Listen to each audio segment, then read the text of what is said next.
সকল বন্ধুকে আমার আন্তরিক প্রীতি শুভেচ্ছা অভিনন্দন জানাই। সকলে ভালো থেকো, সেটাই মহান আল্লাহ পাকের কাছে কামনা করি।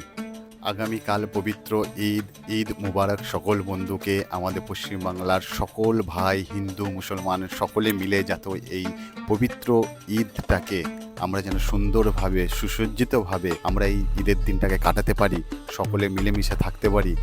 বিশেষ করে যে সকল বন্ধুরা আজ আমাদের এই পবিত্র রমজান মাসকে আল্লাহ তাআলার ইবাদতে রোজা রেখে সফল করেছেন, তাদেরকে বিশেষ করে আগামীকাল অর্থাৎ ঈদের আমি শুভকামনা জানাই। ঈদুল ফিতরের শুভকামনা সকল বন্ধুকে জানাই যে আমাদের এই পবিত্র ঈদ মহান আল্লাহ পাকের যে সুন্দর একটা দিন সবার কাছে যাতে সুন্দরভাবে কাটুক, শান্তভাবে কাটুক, আনন্দময়ী হয়ে উঠুক এই পবিত্র ঈদের দিন। সকলে ভালো থেকো, সকলে মিলেমিশে থেকো। আল্লাহ হাফিজ।